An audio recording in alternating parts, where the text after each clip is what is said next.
This video is going to assume that you basically know your way around Ableton already, and that you also have some experience with looping. So in this tutorial, I'm going to introduce the basics of the BINK Looper plugin, dummy clips, a 2-channel setup for each layer, and how these 3 concepts can be used together to create interesting live looping performances. I was looking for a way to make live looping more musical.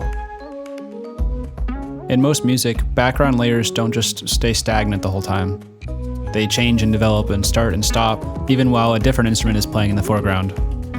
With a standard traditional looper pedal, achieving that kind of nuance and complexity is extremely difficult, if not completely impossible.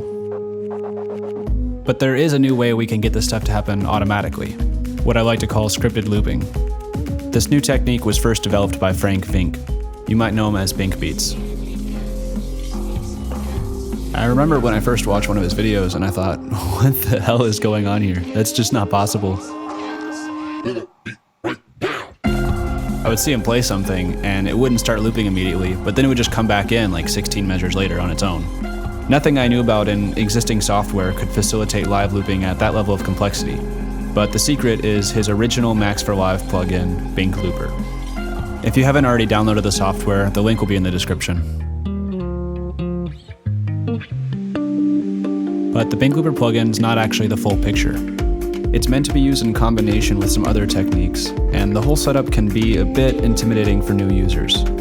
I've spent a lot of time now learning this system, and I'm happy to share the progress that I've made. By the end of this video, you should have a solid grasp on all of these concepts, and be able to start programming your own songs for live performance.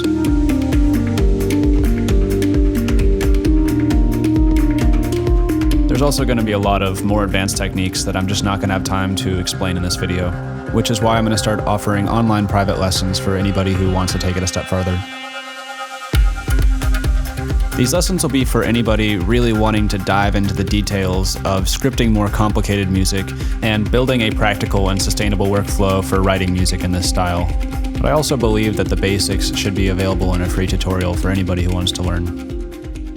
So let's start by talking about what all the buttons on the BINK Looper actually do. The first thing we have here is the scene selector. So when we click on this drop-down menu, we're going to see a list of our scenes, and we can select which scene we want to record the loop to. I've got a scene here called samples. So when I record a loop on this channel, it's going to get put in this clip space right here. If we wanted to record more than one sample to this track, we could use multiple scenes, samples 1, samples 2, etc., and we could switch between them using this control right here.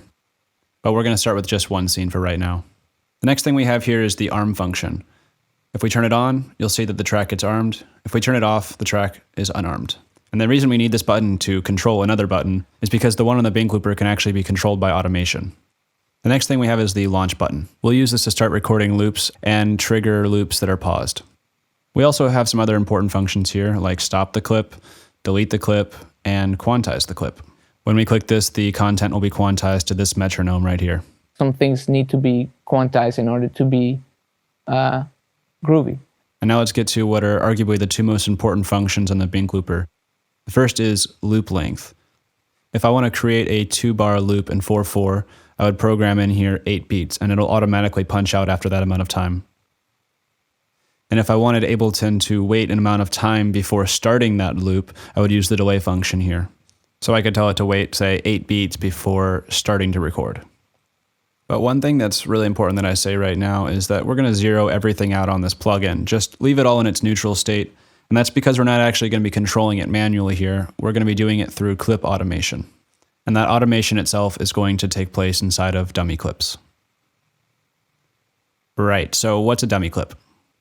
It's really just an audio clip with no audio in it. And as simple as that sounds, it's actually really our building block for everything we're going to be doing in this tutorial. So to make some dummy clips, we're actually just going to record silence. Just set one track to record another track using resampling, and solo an empty track so that you're getting complete silence. I've got 2 here, one short one that's about an 1/8 note long, and one long one which should be about 4 to 5 minutes.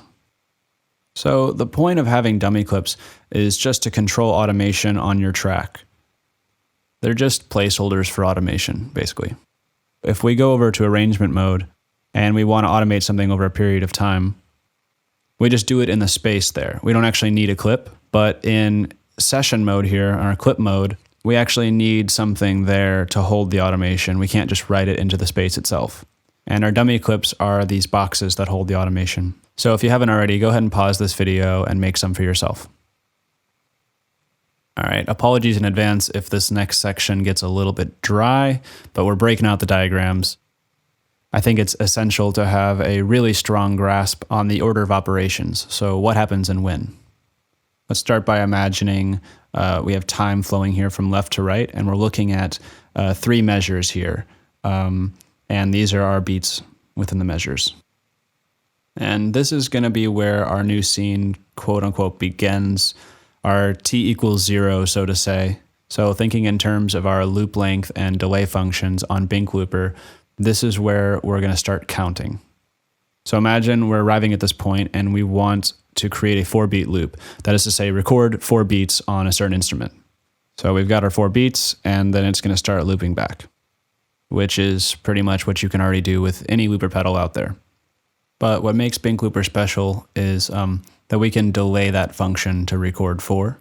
So let's say we want to have it wait for 4 beats and then start that loop and then start playing back. It's going to look like this. We're going to have our 4 beats that's coming a bar later, and then it's going to loop back after that. Right, so if we wanted to record 8 beats and have it start looping back, it would look like this. And by now you probably get the idea. Delay 4, record 8, delay 8, record 8. Yeah, we can program any combination of these 2 variables into BINK Looper as long as they're both even multiples of our global time signature. So the reason I'm showing this diagram is because in addition to the delay function, one thing that's really different about the BINK Looper is that we need to give it these commands in the measure beforehand, so before the downbeat. And to do that, we're going to launch our short dummy clips in this space. We're going to have one for each audio channel. So if I want to launch them all at the same time, I'm just going to launch the whole scene and make sure that all of these short dummy clips are individually set to being unquantized, which means they're going to launch the second I press that button and not wait till the downbeat. And we can actually do that at any space here in this pickup bar, as long as it's not so late that it trails into beat 1 of the next measure. If that were to happen and we were to launch it so late that the command came through after beat 1, it would essentially push everything back by 4 beats. So our record 4 would actually look something like a delay 4, record 4. Now we're going to zoom inside of one of those little blue boxes from the last diagram and look at the order of operations inside of our short dummy clip. Once again, we're going to imagine time moving from left to right here. And the first thing we're going to do is tell BINK Looper to arm the track. And that's going to arm the track immediately. There's no delaying in the arm track function. The next thing we could automate is optional. It's our scene selector, and that's if we're going to be using more than one sample scene. BINK Beats himself says he only uses 1. I personally use 2, but this is just personal preference and depends on the kind of music you want to make. Up next we have delay, which we've already talked about. And after that, we'll program in the loop length. If we're restarting a stopped loop that's already been recorded, we're going to want to make sure that the loop length is set to 0. If it's not set to 0, it can cause BINK Looper to glitch and not launch the clip. And then the last command we're going to give it is to tell it to launch. All of these commands need to happen in a very small amount of time. I usually stick to about an 1/8 note or less at my tempo. And they just need to happen in this order in that amount of time. There's nothing more to it. I want to make sure it's a small amount of time so that even if I were to launch it as late as like beat 4 in the pickup bar, there's no part of that clip that's going to be so late that it slides into the next measure and push everything back. All right, we're going to jump in with our single channel setup. This is not a viable looping method. One channel is just not enough, but it's going to help us understand the basics. So let's put an instance of BINK Looper on this channel and make sure that our scene selector is set to samples, and that we have a scene here called samples where the loop will get recorded to, and zero everything out here on the BINK Looper itself. We're also going to want to make sure that we have some kind of audio input here. It could be a microphone, keyboard, it really doesn't matter, it just needs to make noise. We're also going to set our monitor to auto. This is extremely important here. And for right now, let's just send our audio to the master channel. Let's also keep the mixer completely neutral right now, so nothing on the pan, sends, or anything like that. So we're going to be working with our short dummy clip here first. Don't worry about the long one. And we're just going to copy that up here to another scene, like scene 3 or something. Let's make sure it's enabled and color coded correctly, and let's call it record 4. In order to actually get it to record 4, let's go down to our clip envelopes here and follow our pattern from before. So the first thing will be arming the track. The next thing we're going to do would be scene selector, but since we're just going to stick with one scene right now, we're just going to leave that blank. Next thing would be delay, but we're not going to delay. So we're just going to go straight to loop length. And we're going to drag that up here to 4. And you'll see here that I actually have it set at 0 first before it goes to 4. Theoretically, you could just drag the whole thing to 4 like this. But I've noticed that BINK Looper can glitch when you don't have the buffer area of 0 here in the beginning. So I always like to make sure that the clip starts with 0, refreshes the BINK Looper, and then moves up to the number that I want it to at a 90-degree angle. And the last command I'm going to give BINK Looper is to launch. So that's just as simple as dragging it from not launching to launching. And one last thing here, we're going to make sure that our quantization in this clip is set to none. That's so that when I launch it in the pickup bar, it's not going to wait till beat 1 to start. It's going to give all those commands to BINK Looper before beat 1. Let's try this out and launch it in the pickup bar. And we're going to see that it records for 4 beats, punches out on its own, and starts looping.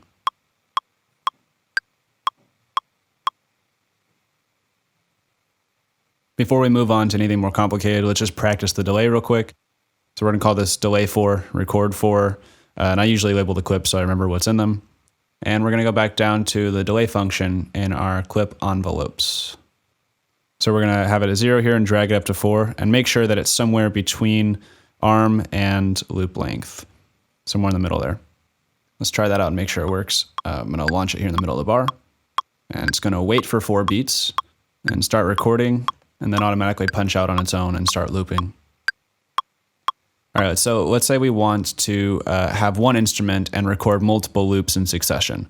We're going to make a second channel and make sure that they're both set to the sample scene, of course, so that the loop on this channel is going to get recorded to this spot, and the loop on the first channel is going to get recorded to this spot. On the first channel, I'm going to just want to record for 8 beats. So let's go down here to the delay and make sure that that is set to 0. And I'm also going to go over to loop length and change that to 8 beats. So I'm going to option drag this clip over here and copy it to audio 2. And let's call this delay 8, record 8. And I just got to make the clip the right color, of course. And so let's go down to the envelopes again, and we'll notice that the automation got copied over, which means the loop length is already set to 8 from the clip before, which is perfect. Delay we'll set to 8 as well. Additionally, you'll notice that both of my tracks here are not armed, and that when I launch the scene, both clips will launch at the same time, which will tell their tracks to arm immediately. I'm also going to play some basic loops on my handpan just to show you what I'm doing.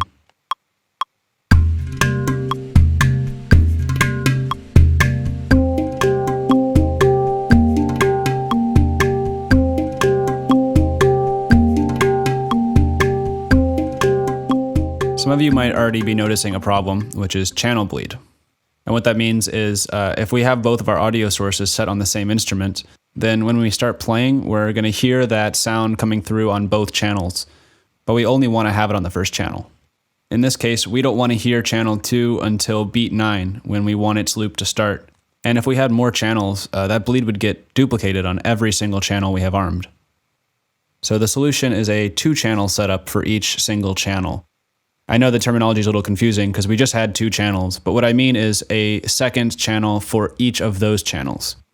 So let's clarify some of the terminology. Let's call the first channel the audio source channel. That's because it's actually pulling the audio from like an actual audio source, like a microphone or instrument or whatever. It could also be MIDI. And then the second one is going to be called an effects channel. And it's simply an extension of the signal flow of that sound. So the sound is going to flow out of our source channel into our effects channel, and then finally into the master channel or a bus or a group or something like that. And the purpose of having this effects channel is to use our long dummy clips, which will be playing simultaneously to the loops on the source channel. And they're going to control things like when the channel gets muted and any effects we want to put on that channel, reverbs, delays, etc. And the reason why we have to do this on a separate channel is because each channel can only play one clip at a time.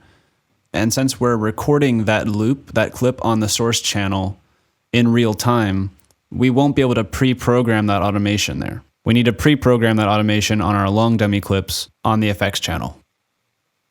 Okay, hope that makes sense. So let's make some effects channels here. And I usually make them gray, just makes it easier to see. And we'll label them effects and source. So on the source channel, we're going to go down to audio 2 and send it to our effects channel. And on the effects channel, unintuitively, we're going to select no input here on the audio from. This just means it's not going to have its own audio source like our source channel. And we'll allow the audio to pass in by selecting in on our monitor.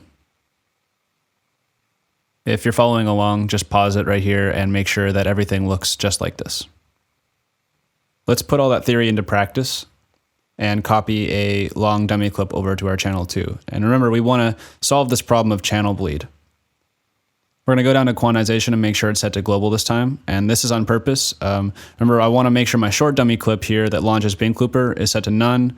Whereas this time on my long dummy clip, I'm going to make sure it's set to global so that it runs exactly simultaneous to our loops. Now let's go over here and drag a utility effect onto our effect channel. This is arguably the most important effect we'll be using. And we're going to call this mute. And I'm going to go ahead and turn the mute function on. And I'm going to automate the on and off function on the whole device rather than the mute button itself. Because for some reason, when you just press the mute button, it can create a popping sound in your audio. Whereas if you just automate the whole device to turn on and off, it doesn't do that. I'm also just going to leave it on all the time so that the default state is muted and we have to turn it off to let audio pass through. And let's just go ahead and copy that over onto our audio 1 effects channel. We'll need that later. And just as good practice, I have one on every single effects channel in my set. So remember, we're trying to make sure that our audio 2 channel is muted while we're recording the audio 1 loop. So let's go down into our envelopes and make sure that the device on is selected on our mute effect. And for the first 8 beats, we're going to make sure that that mute stays on like it is by default. And then on beat 9, when we want the audio to start passing through channel 2, we're going to unmute it here. And let's just leave it off so it just keeps looping after that. All right, so I'm going to copy this over to our channel 1 effects. And we can just click here on the device on and off to see the automation come up. And our automation got copied over from channel 2, so we don't need that right now. Just delete that. And we're going to want to make sure that the audio comes through on the first 8 beats on this one, because that's what we want to hear. So let's go down and unmute the track for the first 8 beats. And just for the example, let's say that, we don't want to hear our channel 1 after the first 8 beats. So we want it to stop once channel 2 starts recording. So we'll leave the mute on starting at beat 9. And then after the next 8 beats, we'll bring it back in. So this will be really easy to hear.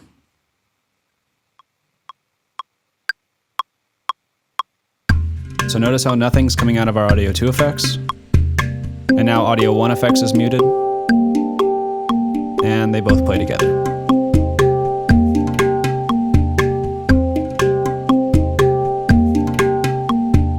So similar to our mutes, we're going to put our effects on our effects channel. Let's go here and put a simple delay on our effects channel. Just quickly set this up here. It doesn't really matter what it is. And let's put the dry wet at 0 by default. Now we're going to go into our clip, and we can use the mute here as a reference to see where we're at. And I'm going to go back to my simple delay, dry wet, and just bring that up here on beat 4.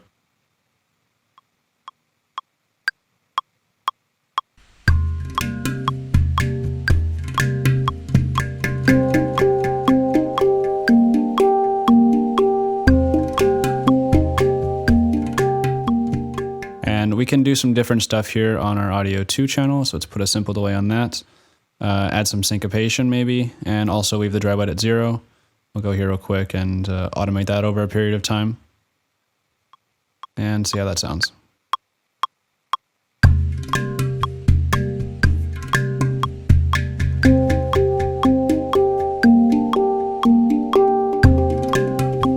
I'm sure you're already starting to see the potential here. This can be as detailed and as nuanced as you want to make it. I do most of my starting and stopping of clips with mutes, but there are times when it's just not going to work and we have to actually stop the clip. So let's imagine a scenario in which we want to stop our 8-beat loop and bring it back in after only 4 beats, but have it be at the beginning of the clip. We can't do that with mutes because if we muted it for 4 and brought it back in, it would just be on its beat 5, but we want it to start over on 1 after 4 beats. So we're actually going to have to stop the clip for 4 beats and start it again. So I'm going to use the next scene to stop our loop that's currently playing. And I'm going to use the scene after that to relaunch it. So stopping this loop is actually pretty easy. All we really have to do is nothing. It already has a stop button built in when the space is empty here. So let's play the clip here, and let's imagine it's actually playing. I've got it muted right now, but we've got our clip playing, and I'm going to launch this next scene here, and you'll see that it just stops. All right, so the clip has stopped playing, and it stopped on beat 1 because it's quantized. And this stop button is very useful to us right now because we just want this one to stop playing. But over here on our drum channel, so to say, on channel 1, we want the drums to keep going. So we're actually going to get rid of that stop button using Command E. And now when I've got that playing and launch the next scene, you get them both playing actually, and I'll launch the scene, you'll see that the channel 2 is going to stop while channel 1 keeps playing. So if we just don't want something to stop on the next scene, we just get rid of those stop buttons like this. Just for right now, I'm just going to do that on both of our effects channels as well and keep those playing so that our mutes just stay unmuted the whole time. Now we could actually put new long demi clips in these spots here with the mute just set to be unmuted. But for right now, I'm just going to get rid of the stop buttons and let them keep playing, just save some time. And since we're launching the next scene, let's go ahead and delete those stop buttons as well. So now when I launch these next 2 scenes, the only thing we're going to be affecting is our channel 2 source. And we're going to use this next scene, scene 5 here, to relaunch this clip. So we need a new short dummy clip to control the BINK Looper. And we're going to call this play. We're going to go down to our envelopes again under BINK Looper and go to launch. And we're just going to enable launch. That's the only thing we're going to do. So when I click this, it's going to launch that clip. And if I go over here to scene 4 again, click that, it's going to stop it. And then I can go back and start it again. And you'll notice that I'm still clicking these buttons before the downbeat. Around beat 3 or so is good practice.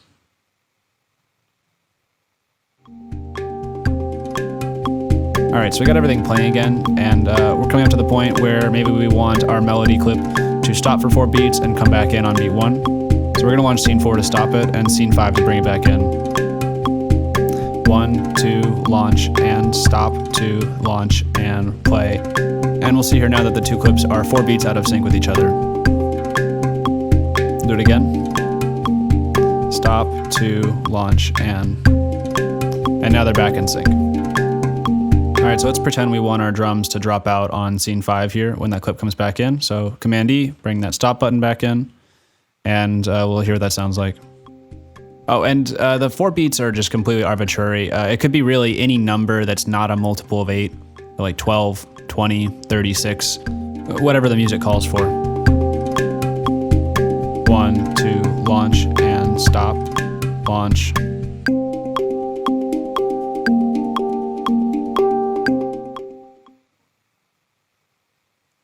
All right, so we've covered a lot of ground in this video, but how do we go from something simple like this to a full song? Unfortunately, the only advice I can give you is to practice and have patience. If you followed along for the whole video up to this point, you actually have all the building blocks you need to get started. If you're able to record loops with preset lengths and delays, use long dummy clips to automate mutes and effects, and stop and start clips when you need to, that's pretty much it. Well, kind of. 2 big things that are missing from this video are how to use Ableton's built-in looper plugin to do polyrhythmic looping. So, recording loops that aren't a multiple of your global time signature, and general tips for getting from the composition stage over to session mode with clips and BINK Looper It can be a little bit daunting to take a full song that's already composed with all of its automation and move it over into clips. And I can pretty much guarantee you're going to make some mistakes along the way. And honestly, just this subject could be a 2-hour-long tutorial, but I recommend just practicing, experimenting, trying things out. And the more you do that, the better you're going to understand the whole process, both at a macro and micro level, which will hopefully lead to new ideas.